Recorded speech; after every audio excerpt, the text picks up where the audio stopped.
Right out the gate, the defendant pleads guilty to aggravated assault, a serious charge with up to 10 years on the line. But notice how the judge immediately hints at options. Prison time or probation. Which way will this go? Stick around, because this courtroom is about to heat up. The defendant entered a plea of guilty to aggravated assault, a second-degree felony, and a pre-sentence report has been prepared. Have the parties had an opportunity to review it, and are there any corrections or changes to it? Judge, I've received and reviewed it, and we don't have any changes from the administration. And state. Same, Your Honor. All right, it will be made part of the record for all purposes. And the agreement here is a cap of 10 years imprisonment. So we are looking at two options on the second-degree felony. No less than 2 nor more than 10 years confinement in prison. Also, the defendant could be placed on deferred or unadjudicated probation. I don't believe regular probation is an option under law because of the circumstances of this case. All right. Mr. Lewis, you may go forward. Judge, this situation, fortunately, it wasn't worse than what it was. Definitely. But it was a situation where my client has been dealing with. The defense plays the sympathy card, painting the defendant as a victim of harassment, bullying, even threats at her own home. But here's the twist. In court, claims of harassment don't automatically justify pulling a trigger. What do you think? Does her past trauma excuse this night's actions? Some harassment and bullying, dealing with the complainant, her friends for a long time at this period. This confrontation here was pretty much her breaking point at that moment. It was totally out of character for her. Not something that, in normal, regular circumstances, she would have acted in that way in any way. It was a situation where, and when I say prior bullying and harassing information, I'm talking about from people coming, breaking or shooting the windows at her home to, very severe or serious circumstances, is that these things have been going on, and actually have been even still dealing with some of it after this case happened, while she's been on bond, to the point of people associated with the complainant or either screen recording or whatever, sometimes docket, and would post these things on social media in an effort to taunt her while this case has been going on. And there was even a situation where she's had people try to confront her. Now, I will say my client and her actions since then, she's done everything she can on her end to try to avoid these situations at all costs. She had moved to a new location that is a safe place for her and her child, that's undisclosed as far as she knows, as far as people associated with the complainant. She haven't had any issues while she's on bond as far as attending court or doing anything of that nature, other than, I believe, she had one situation where when she was in the hospital having a child, she had to miss court, but they had medical issues at that time.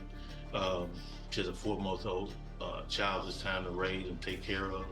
And as you see in the PSI, she has, until the pregnancy, maintained a stable work history, as well as going to school to help try to further her career. So she is making positive changes for herself, or I won't even say changes, staying on that same track. So I believe her future is one that's definitely salvageable in this circumstance.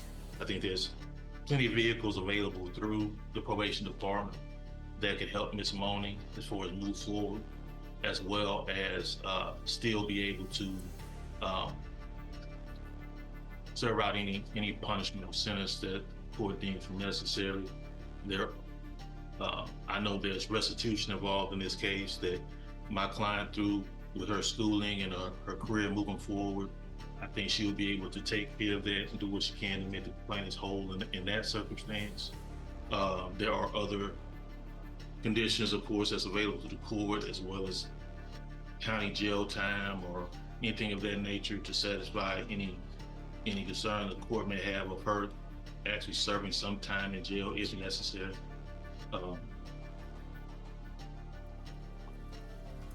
And I know as far as her version of everything, she talks about, concerning the car running her over or running them over. If the evidence doesn't totally support that, but of course, what she may have been thinking of going through some of her friends, at that time could have been it, but maybe not enough to rise to the self-defense claim that she could have maybe used that trial, liable to use that trial. So we are asking that the court seriously consider placing her on deferred adjudication. I think she's the type of candidate that will be able to make the most of that circumstance and will be able to be successful and move forward.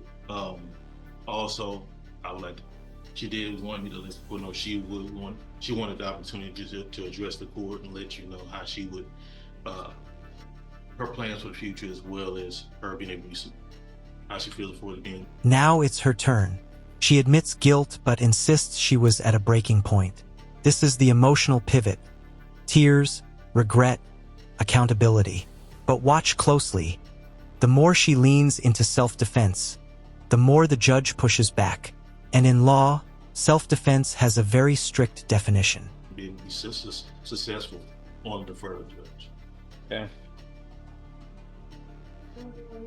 I just want the court knows that I take full accountability of what happened today. And I am very, I changed my life all the way around. I don't hang around the same people. I have a child now. I'm in school. Everything around me is positive now. Did you have a child then, on March 30th? You didn't have any? Were you pregnant then? No, I got pregnant after. Okay, go ahead. And it was out in a kind of a hard situation, but I take full accountability of everything that happened that day. I wish everything was different, and I wish I could take it back, but it's you can't take it back. It happened, and I take accountability of what happened.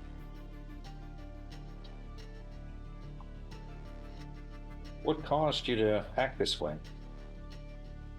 I want to say I was just at a breaking point, really, to the point where it was so much that happened to me, with these people. So it's like a breaking point thing. And I was kind of in the fear of my life, and they probably was in the fear of their life as well, too. How were you in the fear of your life? Can you explain that? Because only one person was shot more than once, right? At the time, And it was you doing the shooting. when it was going on, before the shooting happened, she was kind of in her vehicle trying to run me over. It was a thing like that. So I was basically not defending myself, but at the same time, trying to protect myself and who I was with. And basically, I guess she was trying to protect herself, who she was with. Okay. The police came out and investigated this, didn't they? Mm-hmm. Okay. Okay. So after their investigation, did they charge the other people with attempting to harm you in some way, attempting to kill you, or attempting to assault you with their car? No? Is that no? No. You have to speak out. No, sir. Why do you think that?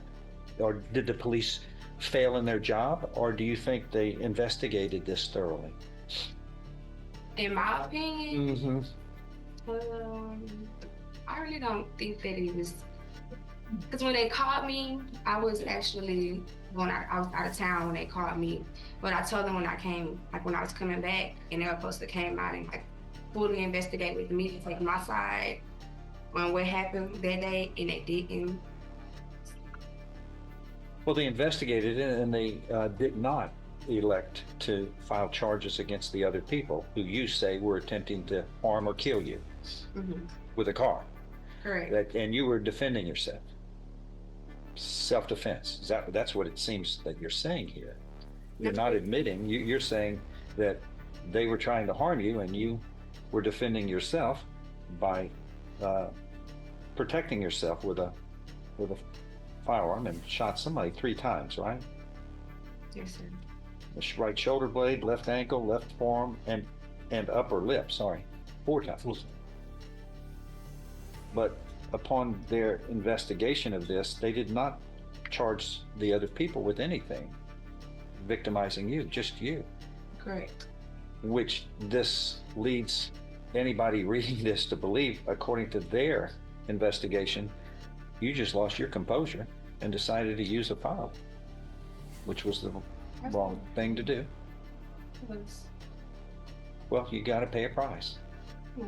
Okay, well, too many people come in here and this always somebody else's fault, and you're taking responsibility for your actions. Right. But you have a lot to lose here. We're looking. This could have been up to 20 years in prison. You understand that? And you got a child, Right. and that you got to take care of, and a family that's, I guess, you're growing, Yes. and and you don't have a criminal history. Wow.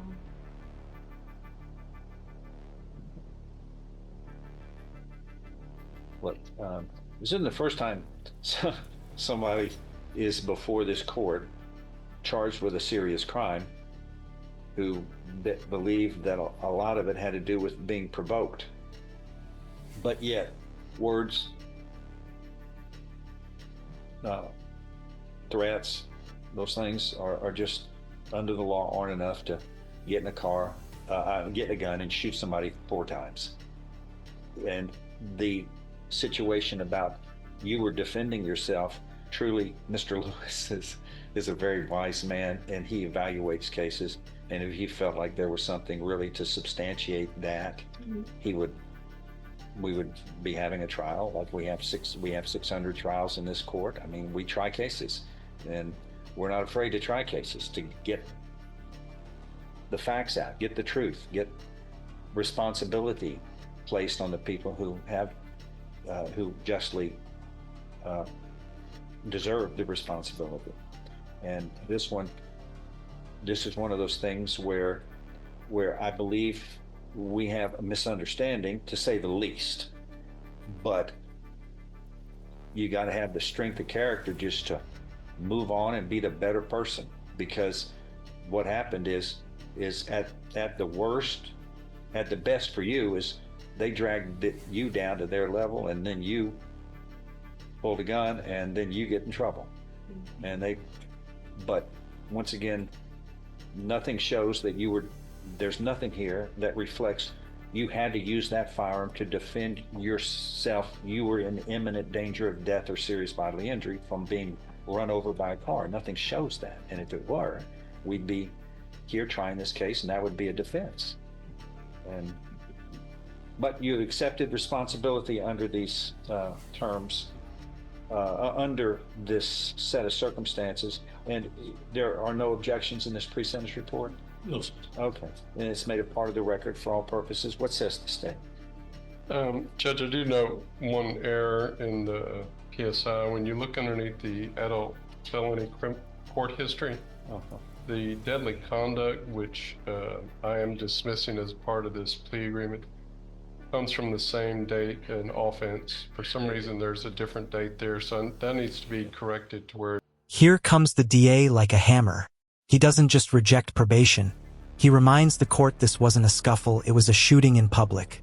Shots near a mall, 1:30 a.m., bullets flying, and innocent bystanders could have been hit. He's framing this as not just about one victim, but community safety. Powerful move. It's March 30th, 2024. Okay, so it was this other charge arose, I guess this is 24 CR 110. Right, this arose from the same episode? Yes, sir. So the agreement is that indictment is going to be, which is a 3rd degree felony of deadly conduct, discharge of a firearm, that is going to be dismissed, but that should be corrected for the purposes of the PSI and this particular false number, Judge. Okay. All right, so second matter. I'm really shocked that no statements come from Ms. Ford, the victim in this matter. I've had constant contact with her since the beginning of this case. She is adamantly opposed to Miss Moaning receiving probation. That is a discussion that Mr. Lewis and I had while we were negotiating the resolution of this matter. Of course, what she wants is the maximum, and she's in opposition with me about the plea bargain agreement that was made. She's made that very vocal to our office, including my chief, and emails and things of that nature, which is why I'm really shocked that A, that there aren't statements from her, and B, that she may not be present here today. That being said, in the pre-sentence report that's been placed into evidence on that point, so the record is clear, statements of interested persons, and the probation office is I always want as much information to make an informed choice. This states, all attempts to contact the victim in this case have been unsuccessful. Any correspondence received prior to sentencing will be forwarded to the court as a memo, which it was not done. All attempts to contact law enforcement have been unsuccessful.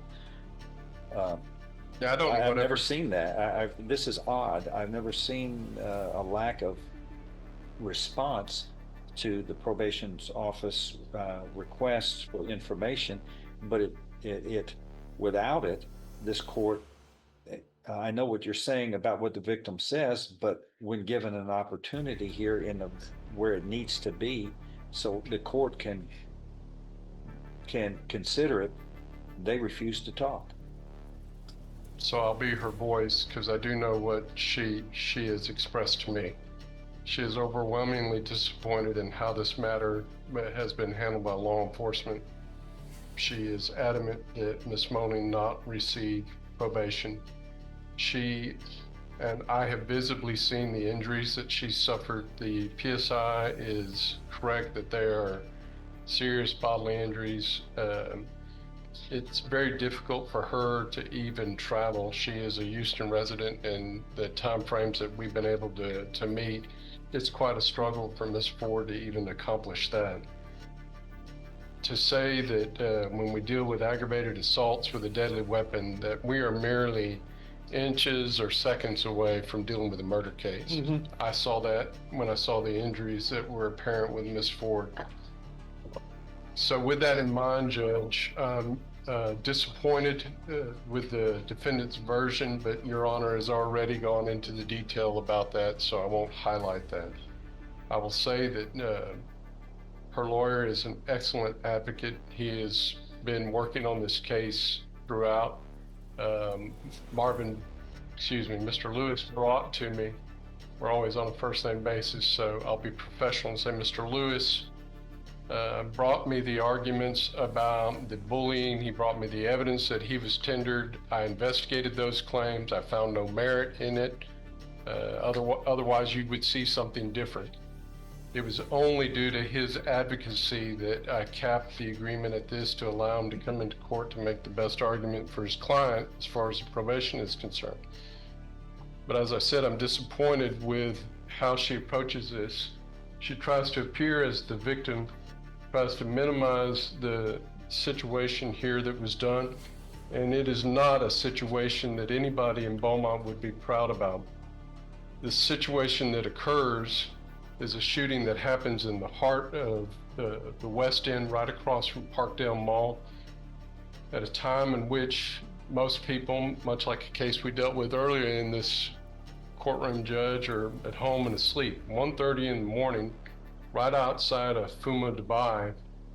Just like she describes, this is more of a nightclub than anything else, and the criminal activity that takes place here with the amount of shootings and the injury that takes place is alarming to me, and that highlights what the probation office says, which is, as the defendant appeared to take responsibility for actions occurring that night, the violence that was inflicted upon the victim and the community is alarming.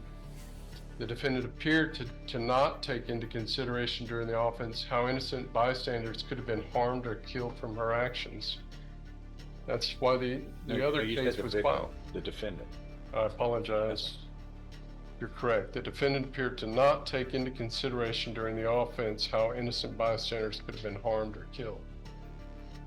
Judge, these are the kind of things that with the DA's office, when guns are involved, shootings occur, and near death almost happens, we cannot agree to probation.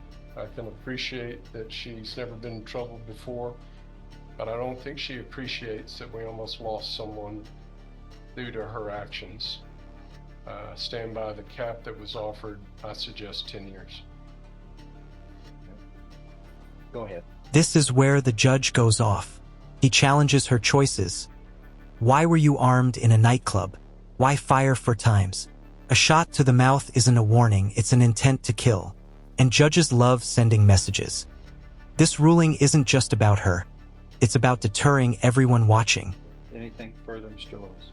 Well, Judge, just one thing I would like to add is that in Ms. Money's statement to the court, main reason she wanted even to do that was to make sure you understood that she was taking full responsibility for her actions. In no way she's trying to minimize what happened out there. She doesn't understand how severe that circumstance was. And that doesn't change my opinion that if given the opportunity, I believe she could definitely be successful in probation, especially with the track she was already on and what she could continue to do, especially in raising her child. This moment, especially now, is totally different than what she has someone else, even beside herself, to totally live for and make decisions. So I still stand by that and ask that the court consider deferred in the situation. All right. Some circumstances are a lot more difficult than others that the court has to deal with, and this is an agreement, but it still gives the court options on how to proceed. Among other things, the court tries to set a standard on similar behavior, how people are going to be dealing with similar behavior upon rulings of the court. When they are put in a situation, they may not be paying attention, but the ones who do go, somebody got in trouble and went to prison for this not long ago, I better not do this. If they're able to think coherently during the time. And if it were true that the defendant was was defending herself under the law, that should have been raised in a different setting, but it was not.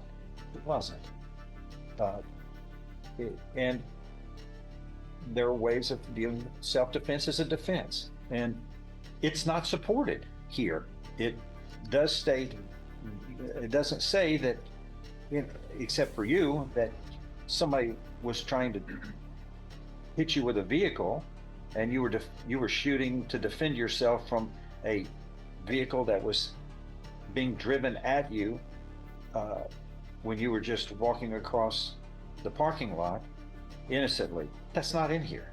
That's what you're saying, but it's not in this pre-sentence report that was prepared and is what the court can consider. What we do know is that this was a product of something that had earlier occurred that should have been dropped. It was something had happened before, and as they were leaving, and as the parties were leaving the club at 1:33 in the morning, where nothing really good happens, then you are shooting at this vehicle and the people in the vehicle, and somebody shot 4 times.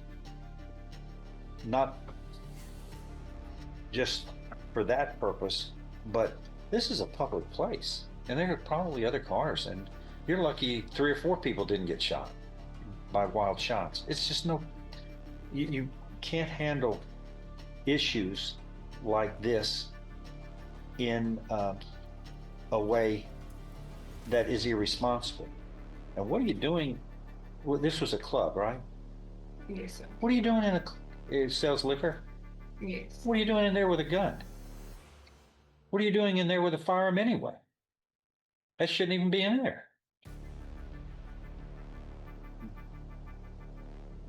this was very poor choices, and you're lucky that this person who was shot 4 times in the shoulder, left ankle, forearm, and upper lip, I don't know how that happened, that they weren't seriously injured.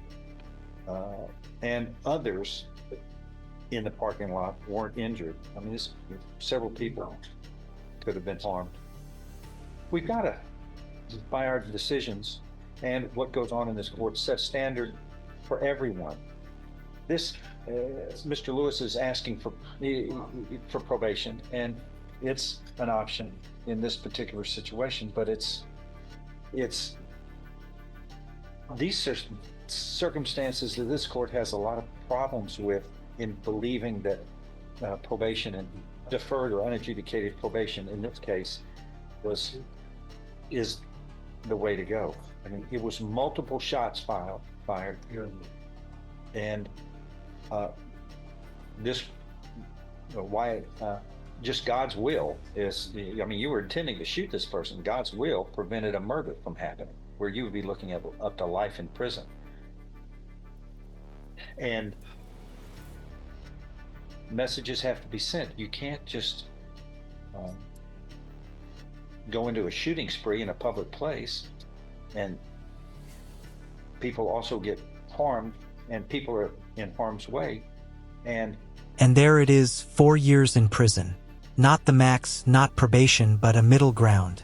The judge underscores, no evidence of true self-defense, no excuse for spraying bullets in public. It's accountability with a capital A. Question is, do you think 4 years was justice served, or a slap on the wrist? You're gonna get a free ride out of that, and as it were, and get probation.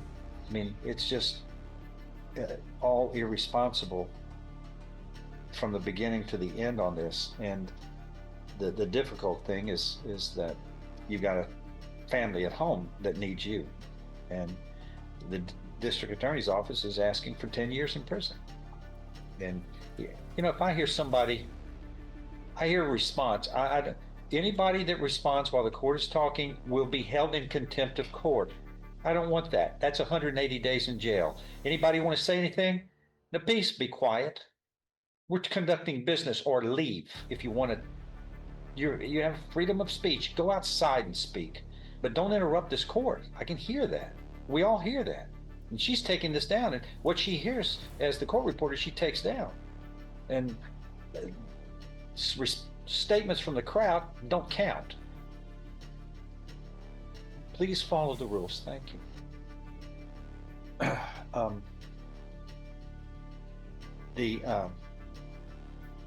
The court has to set an example. This is highly irresponsible. You shouldn't have had a firearm in the first place at that location.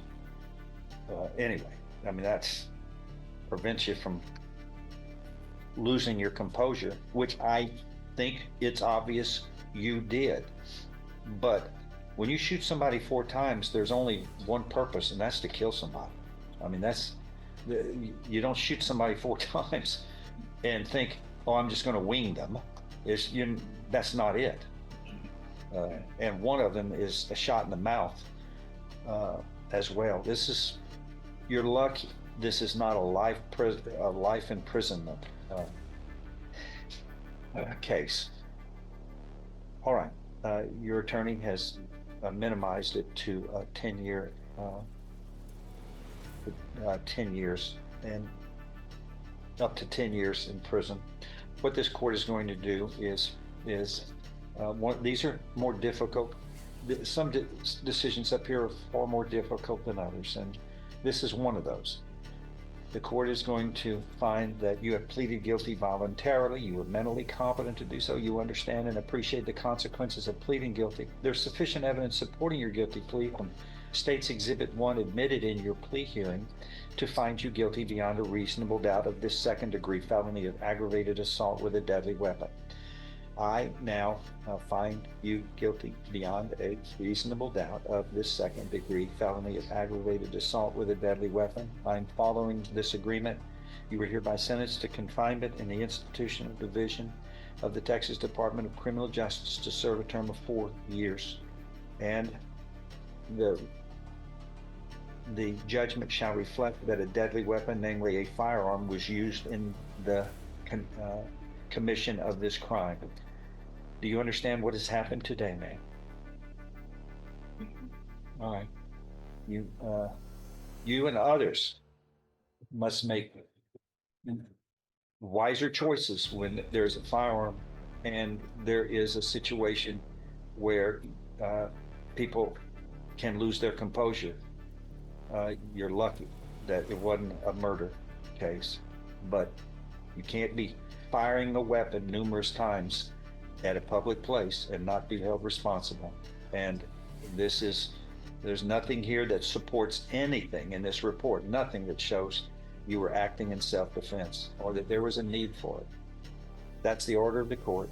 This other case is I've sent the dismissal. dismissed. Thank you. That is all. I need a pen for this.